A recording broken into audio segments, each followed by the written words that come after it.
Namaste. Welcome, beautiful souls. This is Sadhana with another deck sharing video. This is a new tarot tag by Simon at the Hermit's Cave, and that original video will be linked below. I would like to thank Simon for these 12 prompts. Really intriguing, and I hope you enjoy my stories that go along with the decks. The first one is a deck that reflects who I used to be. This is the Lily White Tarot by Celia Millsville. It is a deck that is well used and one that I have recommended for many years. It is still a deck that I very much connect with and find new information whenever I pull it out. The reason that it is one that falls into the category of used to be is that I feel in some ways I have moved beyond the stories, the images of this deck in terms of astrological associations, working with decans, connecting more with historical decks, and that while I will always love and remember the beautiful connections I have and have had with this deck, it's one that doesn't come out very often anymore on my table. This Hermit card is so poignant and such a wonderful connection for women, and I think especially young women. Look at the darkness here in the interior, in the hollow of the tree shaped like a yoni, and just so many layers, beautiful layers that we can read into this deck. I think with the amount of studying and tarot teaching that I have been doing in the past 10 years, that there are layers that if I sat with this deck that would continue to reveal themselves. However, it's one that I'm not working with these days. I feel that I have other interests that I'm working with right now, and when there are so many wonderful decks that I want to work with, and some of them much more complex than this one, sometimes a favorite deck needs to go to the back. And this is one that doesn't come out anymore, even though it truly is an amazing creation. And the nesting cups here really speak loudly to me. I think there are a number of cards in this deck that are excellent for kind of a next step deck where you learn the tarot and then you can take meanings to another level with a deck such as this, due to its use of symbol, more obvious and more subtle, including sacred geometry. The other used to be part is in working with decks. Lovely, lovely page. Oh my goodness.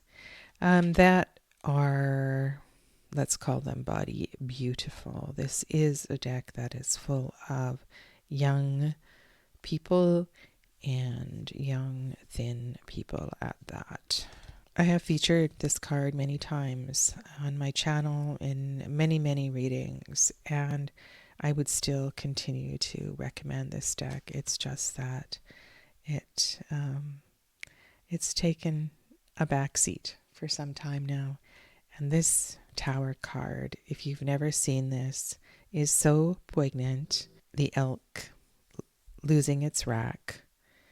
And what you might see in this image depends, of course, on your experience, but I see a forest fire in the background.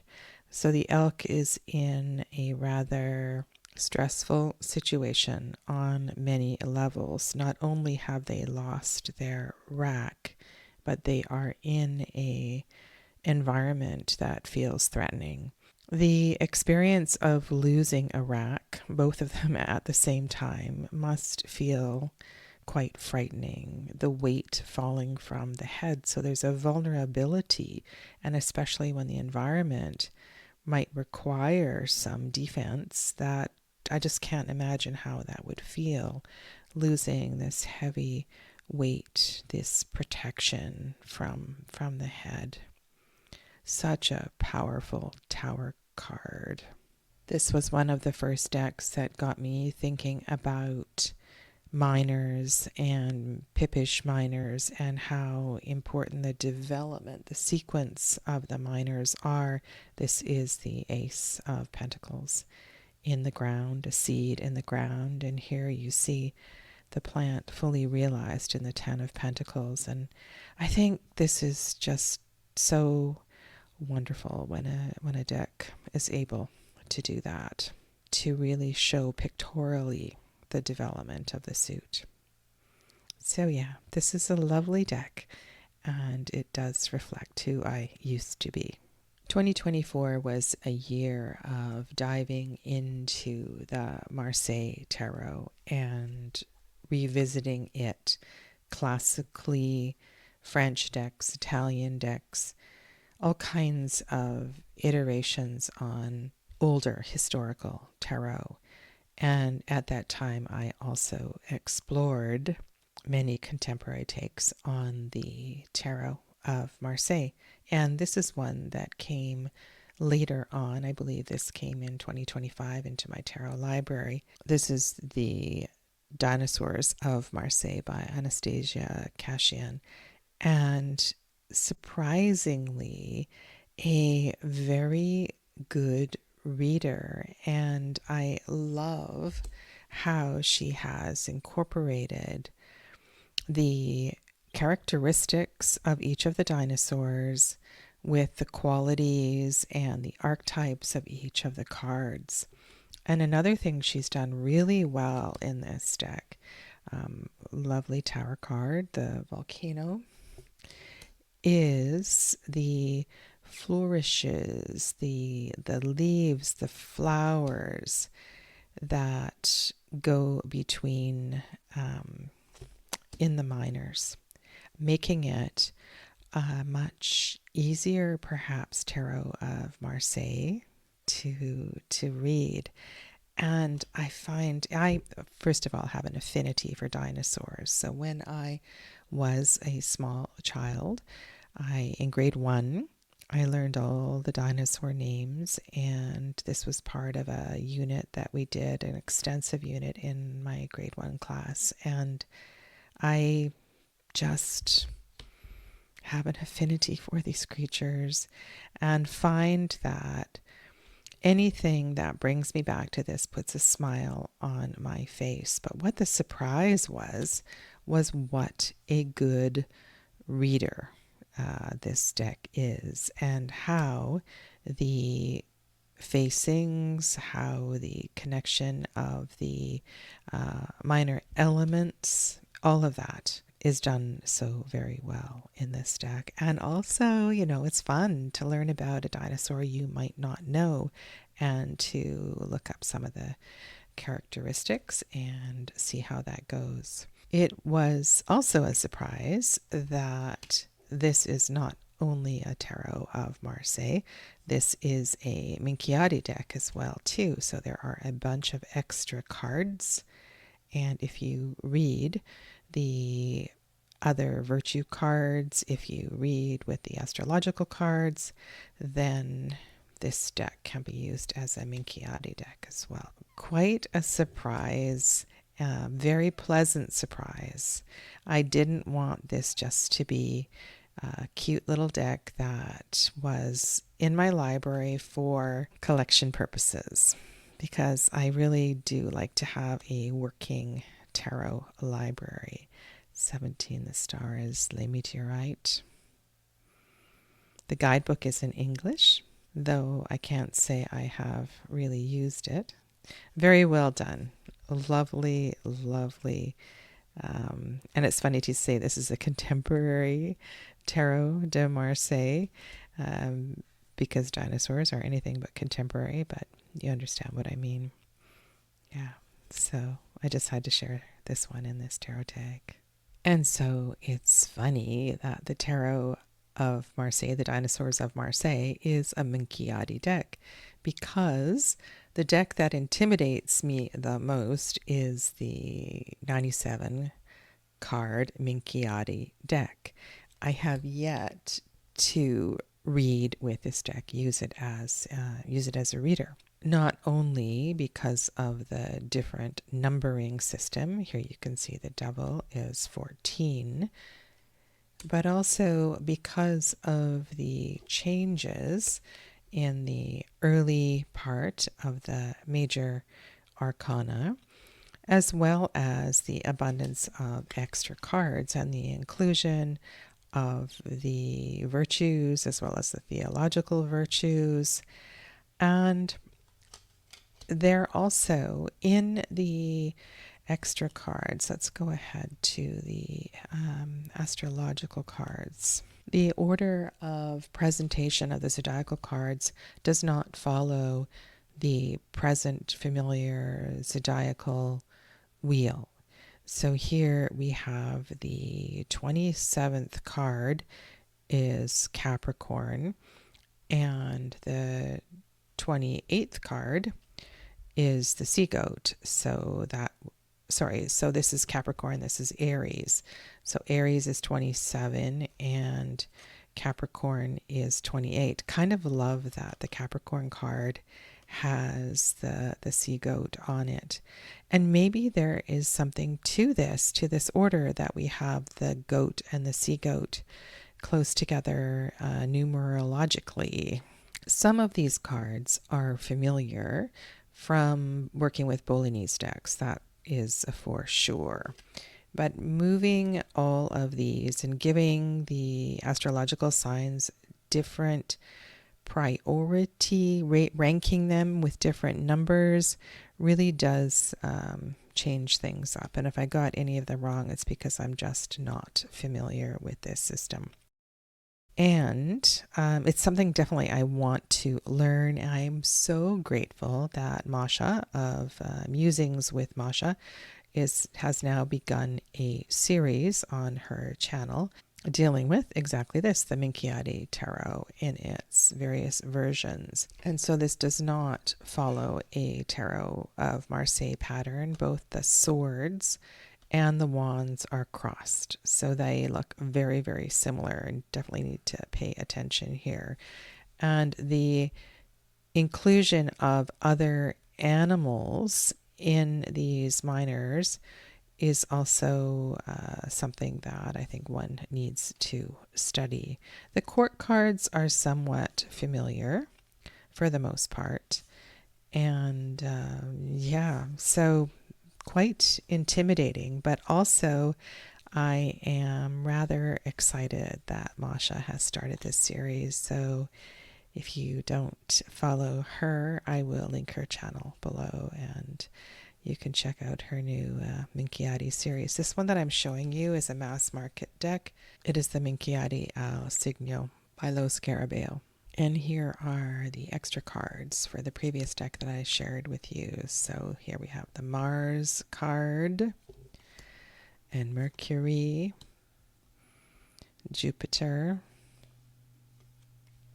I actually think that this deck might be easier to work with. It's not a true Minchiati because of the major arcana. It definitely doesn't follow the Minchiati pattern. It's a Marseille with extra cards like a Minchiati deck. So this one does have season cards and element cards, I believe, and all of the virtues, or some variation of that. And a happy squirrel card. The deck that is pure comfort. Not only is this a gorgeous deck to shuffle with amazing cardstock, this is Pagan Otherworlds, but also the art is so soothing to me. I feel like I can touch the fabric and I don't know if you know this about me, but I used to make costumes. I had a daughter who was a competitive skater and another who was a competitive dancer. And so I spent a lot of time at the sewing machine making one-off costumes as well as group number costumes. And so I'm very familiar with fabric and sewing and making historical costumes as well as lots of special designs. And so there's something here that just makes me feel like I'm right back at my sketchbook trying to figure out what I'm going to make for a show. However, that is not the energy of this deck at all. It is most definitely earth-centric. It's from another time, another place, deeply connected to the energy of this planet. This Queen of Cups just feels like she is one with this rock, sitting with a rather melancholy expression at the edge of the sea.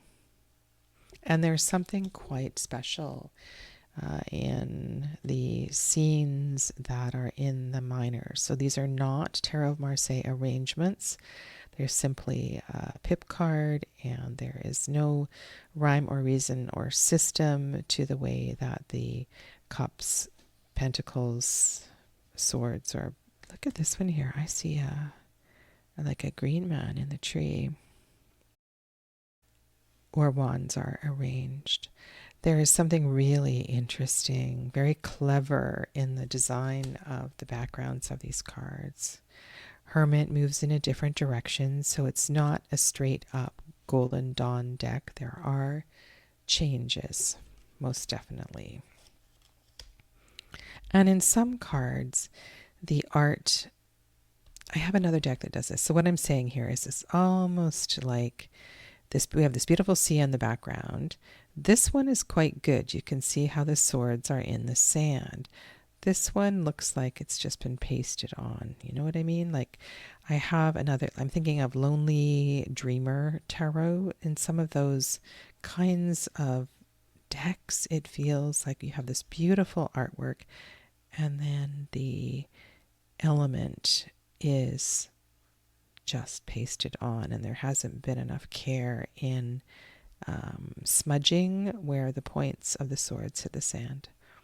But that's not the topic here. This is a very, very comfortable deck, and I find that the conversation between the moon, the sun, the weather, the element, as well as what is going on in the arrangement of the stones, the plants, it all is significant and has something to say. And I think this is a wonderful deck, if you've never worked with a pip deck, to begin to explore. Many, many layers, lots of things hidden in the foreground to the background. And most of these decks do have an obvious foreground and then something else going on. Most of these cards have a foreground, but something important going on in the background as well. King of Cups. Interesting. You know, I haven't done I don't know if I ever did a walkthrough or a deep dive into this deck. I just picked it up and loved it and started reading with it. And where did that queen go? There she is. What's he thinking? What's their relationship? And he's got his boots on, and she has bare feet. It's a powerful deck. It intrigues me. Like I said, it was gifted to me. I didn't purchase it. I didn't say it was gifted. It was gifted to me. Thank you, Isabel. And I loved it from the second I took it out of the box. It was just wow, wow, wow on every level. It's like it was a deck that had to come into my hands. I feel like I could don one of these costumes and step into this world, that I would be very comfortable here in the adventure of pagan otherworlds. And so perhaps different people will interpret these prompts in a different way. A deck that's pure comfort is one that is easy to read, one that feels familiar, and I'm not stumbling over images trying to force associations. And you will see familiar shapes. This definitely looks like the way the Ten of Wands are arranged in the Waite-Smith Tarot. And then in other cases, this one for sure too, you may have to stop and think about why the coins or the swords are arranged the way they are. Such a beautiful reflective face on the King of Pentacles. The notion of comfort here just means I feel comfortable with this deck. I feel that it gets me, and I most definitely understand it. We have a good relationship. Now, of course, I could say that Pagan Other Worlds gives the best readings, because it does. It gives great readings. And yet, I wanted to share Tarot of Echoes with you. It is a fabulous reader. The paintings have so much energy in them, movement and flow. Watercolor decks are really special in that way. There are a lot of things that you can connect and build a story with. And Anatolian did a really good job with this deck. This face-to-face confrontation in the Five of Wands. The fire in the background. I find that this deck helps to ask questions, to deepen questions. This actually reminds me, it feels like a connection to Tarot of the Abyss. In the Suit of Pentacles, we also have a key and a box and treasures to open in the court cards. And this is the Ace of Pentacles. I quite like this devilish Knight of Swords. There are really, this is a great Nine of Wands. Not very often that you see a Nine of Wands with many people in the card. And in this deck, you are presented with different perspectives on something quite familiar if you read Waite-Smith inspired decks or Golden Dawn inspired decks. Some cards are just really clever, and I love this Temperance card and the Mother Crone play here, the red and the blue. So much to work with. This shift on perspective is quite interesting, because here, while the woman in the boat is looking away from the fire, if this is the oarsman or the oarswoman, it appears as if we are moving towards the fire, but you can see the way her hair is blowing. Perhaps this person is back paddling. Lots of questions, prompts that come up in these cards. And I like to see the fire that we are leaving behind. So this is the Six of Swords. And it's really kind of interesting, because what if the Six of Swords card came up with the Five of Wands in a reading, and you could connect this energy of orange and fire. Beautiful Six of Cups. And again, we see this flow of water, interior and exterior landscapes, primarily exterior, but often that's not what we are looking at. We're looking at movement and flow of energy, be it water, earth, air, or fire.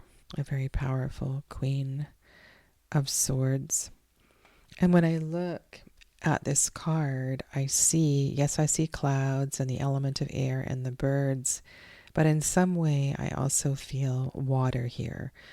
Water in terms of the affinity for the queens, but also water as the mirror medium for journeys in Aquarius. I have been able with this deck to build in a lot, much more than I expect. I'd say this is perhaps one of the only cards I don't like in the deck. I would love an alternate Seven of Swords. The Six of Wands is really clever, and I love seeing the ancestors in the background here. All those who have supported me to help me become who I am today. Rainbow symbol, so that will connect to lots of cards. I have done a lot of 9-card readings with this deck and found that the elements, the colors just connect beautifully. It makes a lovely picture on the table.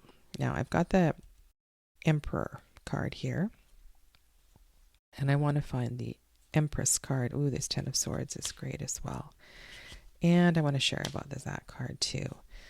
Okay, so I've done a lot of readings with this deck. I'm sure you have seen it on my channel. And I want to talk about that card.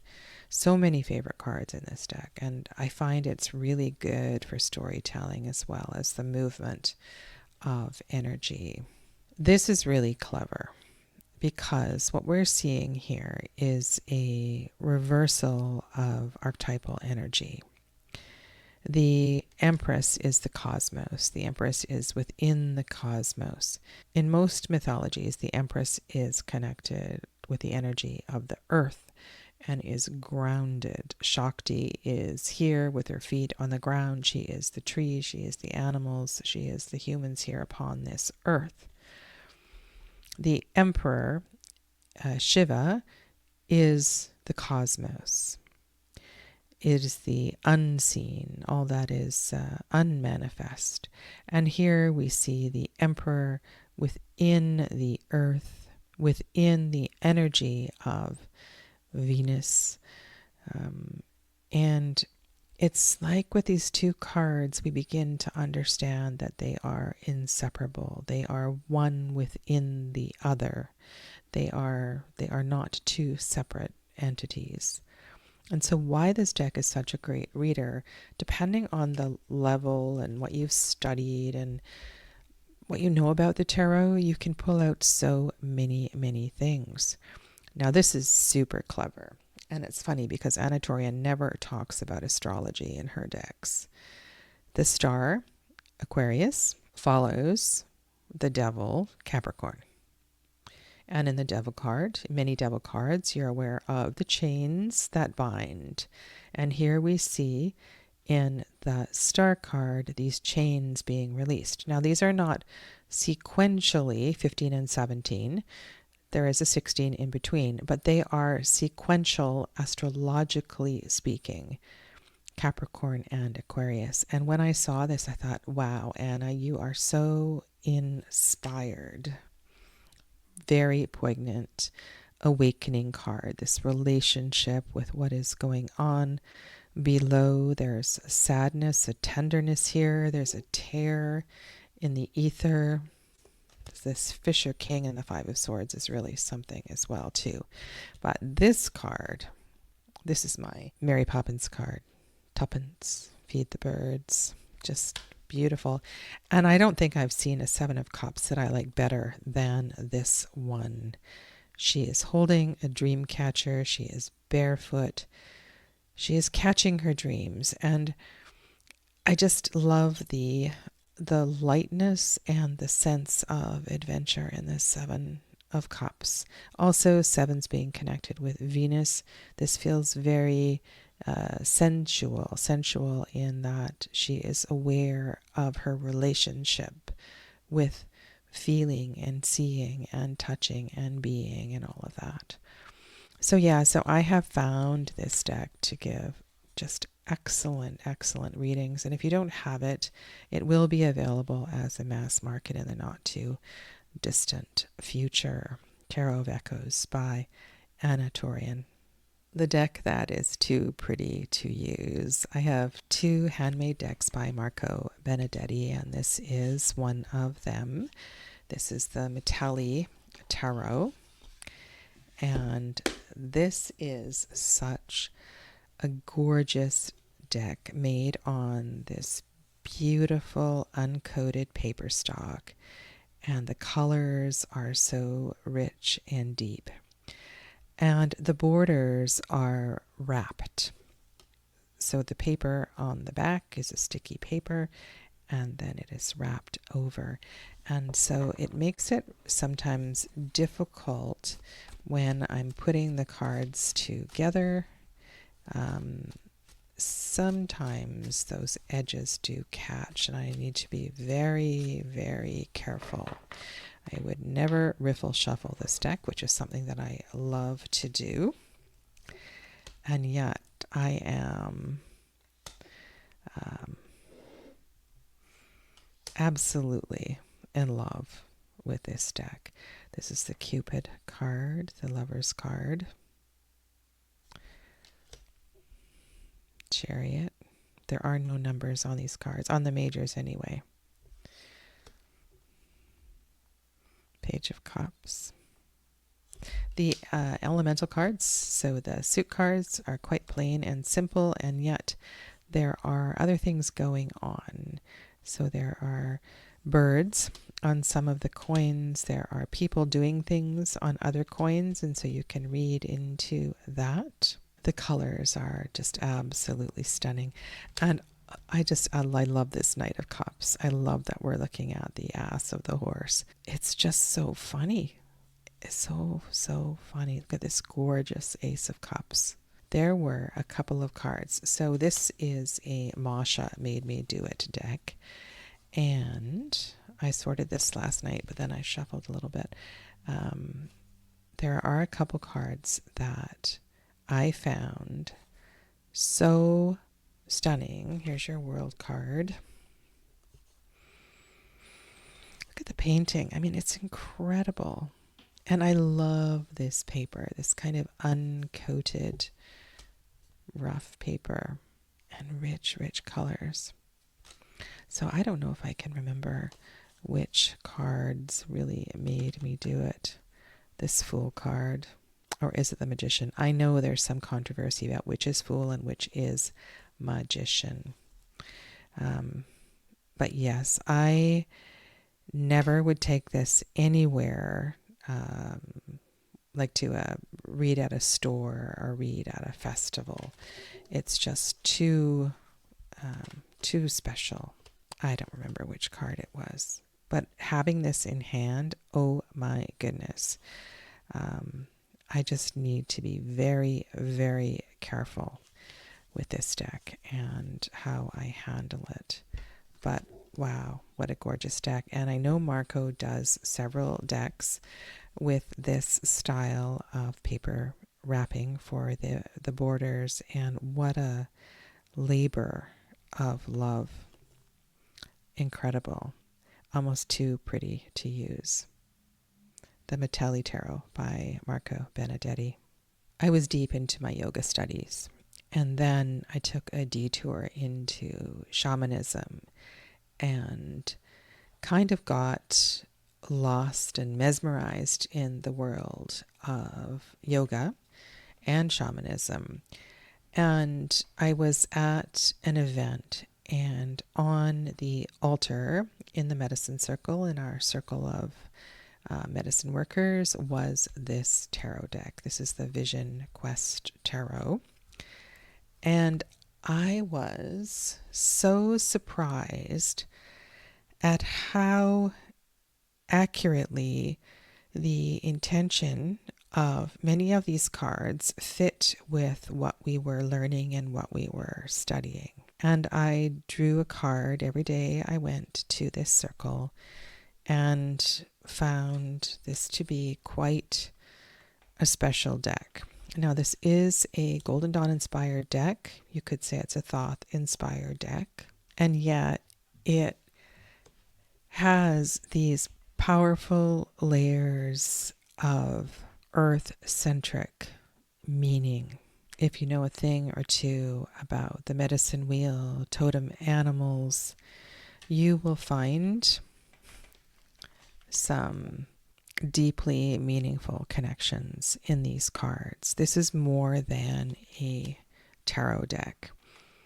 And yet, working with these cards, this was somebody else's deck, of course, really brought me back to the building of connections, all the different things that I have studied. And I was so happy to be shuffling a tarot deck at this shamanic teacher training event and feeling like, wow, all these layers just, they come together, these teachings. And I felt a new calling to the tarot, like it had more layers and more meaning, and it would have more purpose in my life, and I would be able to connect some of my work as a medicine worker with tarot readings. And it brought something to me that, had I not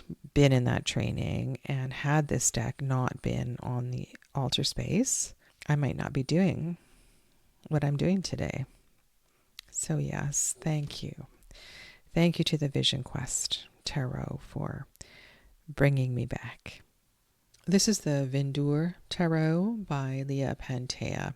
I wish more people shared this deck. I would love to hear more readings. It comes edged in yellow. This is on a thick cardstock.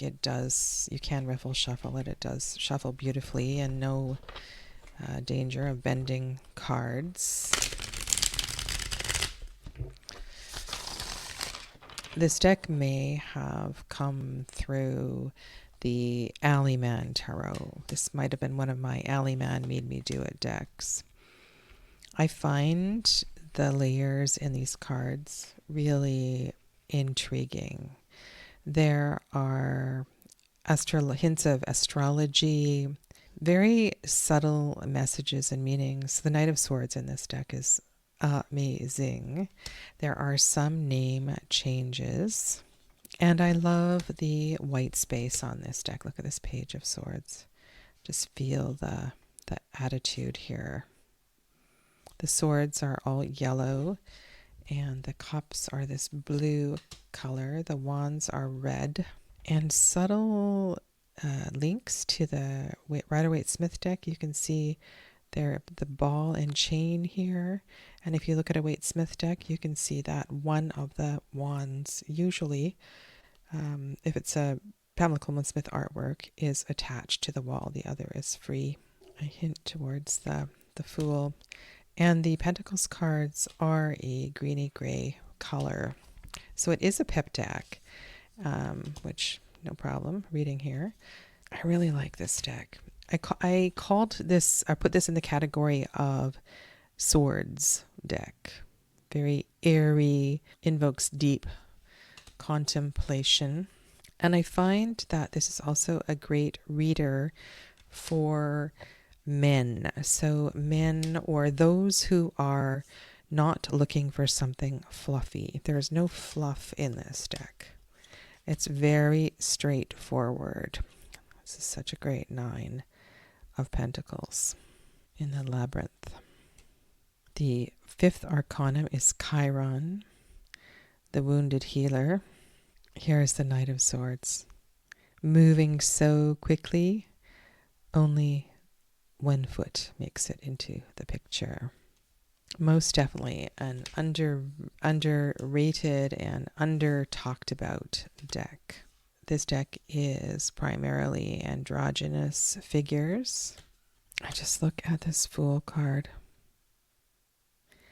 You can almost see a harlequin costume here, hummingbird in connection, almost something going on in the palm. I really like this deck. I need to have it out more. Great death card, though there are other decks that do that. So yeah, I honestly, I wish more people talked about this one. I feel like it gets lost, or maybe a lot of people don't even have it. The Vindur deck by Leah Pantea. Honestly, I'm so tired of posts on Facebook where people don't understand this deck and they're looking for explanations of various cards. I feel like this is a deck that I know things maybe through my yogic connections that get missed when other people work with this deck. But right now I'm looking at the green on the hilt of the sword and thinking about this Father of Swords and how the wielding of this sword, or the connection of this sword, there's something about the heart. That this Father of Swords, though they may be rather sharp and wise and socially inept, does indeed move from the heart. The point of the sword, deeply connected to issues of the root, or we can look at, it's not always chakra connections that I'm speaking to in this deck. The colors do have different layers of meaning and so forth. And depending, of course, on the question that is being posed, I will take a reading or an interpretation in a different direction.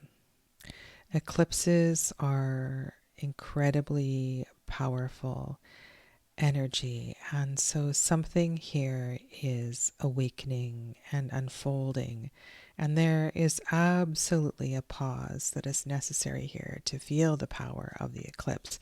And I find that in touching this deck again and again and again, I have my original version, which I have colored many of the cards. I have the mini one in a tin. This is the one that I believe has the colored Justice card. And then I also have a first edition. So I have lots of versions of this deck, and whatever one is in hand, I find something. They all work. This mountain is so big and so intimidating. It feels a bit like a mountain card in Lenormand. And when I'm working with the Wild Unknown Tarot, I allow any and all of my experiences to speak to what is going on in these cards. I do have a video on my channel. I think it's called 10 Ways to Connect with the Wild Unknown Tarot. And again, here we have not swords, but wands, and the focus of the wand is in the color red. The energy, the element of fire. There is a level of aggression, but also fire transforming change. There are a lot of layers in this deck that you can work with. Color, chakras, shape, sacred shapes. This is a really interesting 5 of Wands. Can I bring in astrological connections with this deck? Sure, I can add that layer, but it's not the power of this deck. The secret of this deck, the heart of this deck that speaks to me is in the use of the color and the yoga therapy, if you will. Sometimes these cards literally choke me up.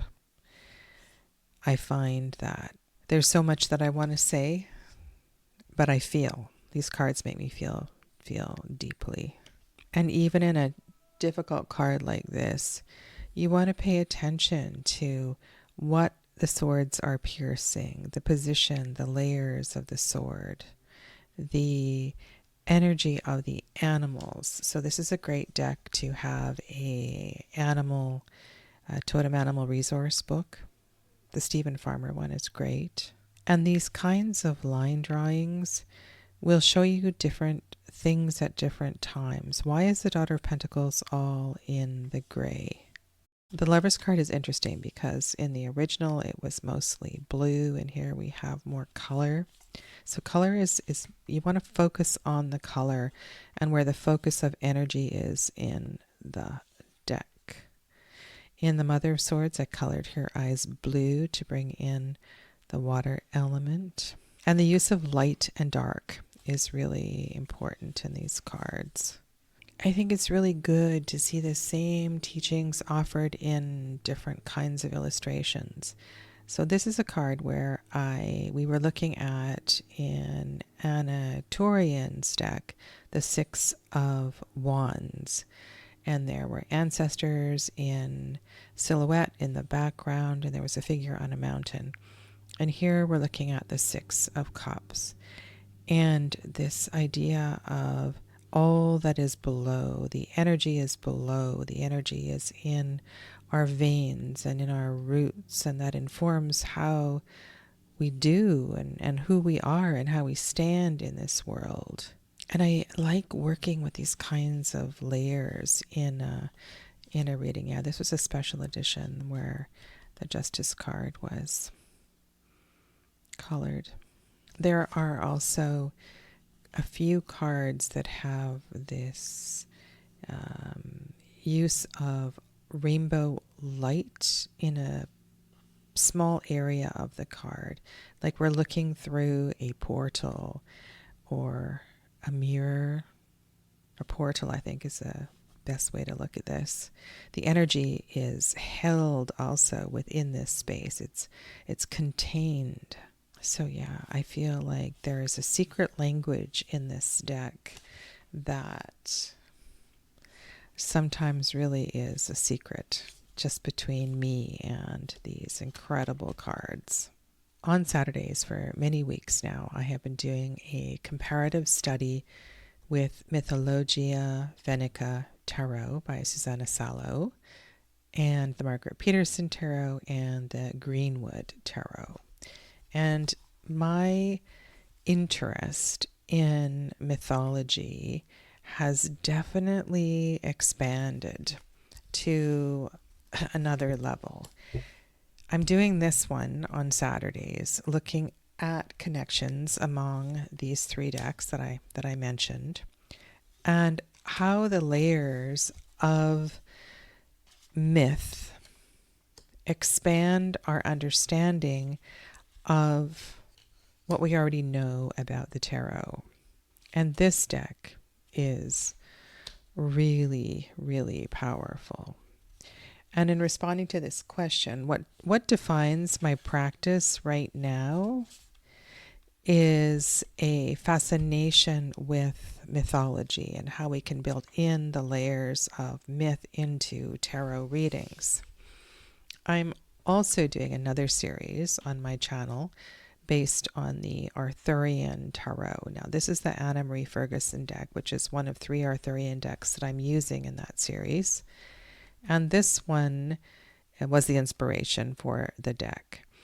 And not only am I fascinated with the stories, the legend, the language, but also with the different interpretations and overlapping of energy among elements and the interaction of elements. And it was my discombobulation with Anne Marie Ferguson's description of wands and swords that actually inspired my investigation with this series of decks. So, my current tarot practice has some new layers, and one of them involves a lot more study of mythology from various cultures around the world. And another one is an expanding view of how the elements support and interact with one another in the tarot.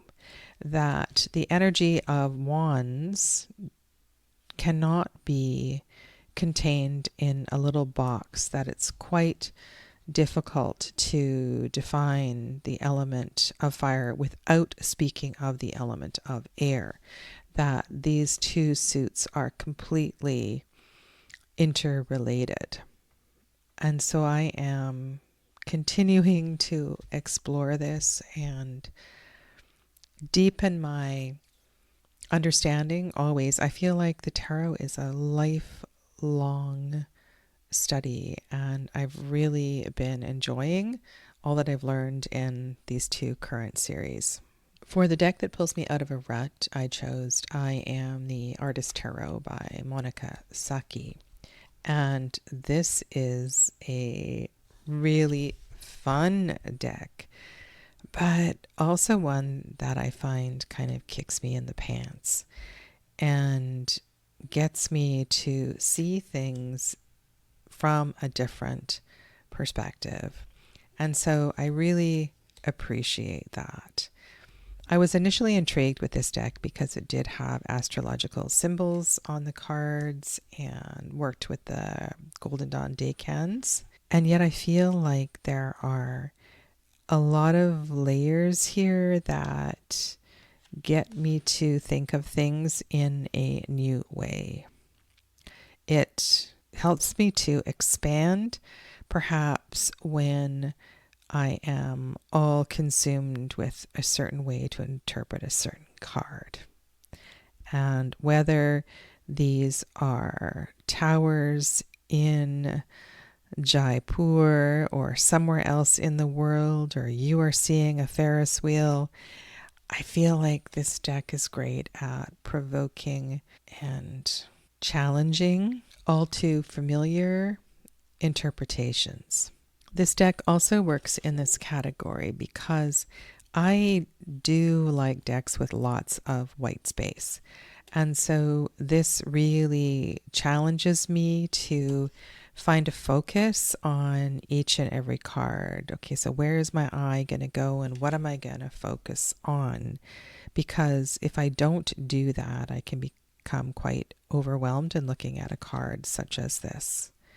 This is quite an interesting 10 of Pentacles, Mercury in Virgo. And when I look at this card, so one of the things I don't see here are the scales and some of the important symbols that we see in the Waite-Smith Tarot. So in pulling me out of a rut, this deck takes me out of all that I know and helps me to focus on something else. Now this card feels to me a bit more like a 10 of Cups. We have the rainbow here and the way that all of this is arranged. It looks like the circle, the place of the last decan of Pisces. But I need to let go of that and just kind of be in this energy. And so this deck, it challenges me and helps me to just lean into the art and let go, because sometimes we need to just read the images that are right in front of us. This is I Am the Artist Tarot by Monica Sacchi, the deck that patiently waits. This deck sits on my table always. And because I am working with so many tarot decks these days, it doesn't get a lot of time. And yet, if the right person is on the other side of Zoom, or I am in need of a deep personal reading, this is one of the only decks that I know are going to take me to where I need to go. I have worked in depth with the Marielle Tarot. This is a trimmed first edition, and I do much prefer the first edition to the second edition. I guess it's the one that I am most familiar with. I have done lots of videos on this deck, including a video called The Wildcats of the Marielle. I did another one on the horses of the Marielle, I believe, as well as a whole other series. This deck also contains a lot of mythology, and this is the young Siddhartha before he leaves his family. There is Sumerian mythology, Norse mythology, so many things to work with in this deck. And it is one that takes time. And I have given this deck a lot of years and a lot of in-depth study. And it is never very far away. It never goes into a box. It never goes into a bag. It's always just sitting over there in the corner, waiting for a moment when I will pick it up and read with it. This Two of Swords, this is a diaphragm, the heat connecting to Manipura chakra, opening into the lungs, into the heart space. All of the twos in this deck are connected to a particular part of the body, but I really love this Two of Swords and thinking about breath and the relationship between the solar plexus and the heart chakra in terms of this card. One could do a video on the green eyes because there are a lot of green eyes in this deck. The guidebook, Landscapes of the Abyss, that accompanies this deck is excellent, and it is one that you need to read again and again. And the same guidebook accompanies the first and second edition. Surprisingly, very little editing was done. And I find that guidebook is a great spin-off to picking up other resources, deepening one's study. This is a very special card to me. And really glad that, I don't know why she needed to repaint the Judgment card, because we also have a Phoenix in the second edition, the deck that waits patiently. And if you are a client and you are willing to go deep and wander into your soul, I'm always happy to read for you with the Marielle Tarot by Marie White. I want to thank Simon for creating this tarot tag. It's really got me to think about a lot of the decks that I haven't picked up for a while. And just to conclude, I want to thank Marilyn at Tarot Clarity for getting me to purchase this particular deck. This is the Mystical Medleys Tarot, and I am really looking forward to, at some point, working and reading with this deck. It has a charm that feels like I will get a lot out of this one, but I just haven't had any time. I have so much going on right now, and I just have it. It sits right here on my table in the box, waiting for me to give it some attention. And the minors are just as lovely as the majors. Mystical Medleys Tarot is growing impatient. Thank you very much for watching today, and I look forward to your feedback. Have a lovely rest of your day. Namaste.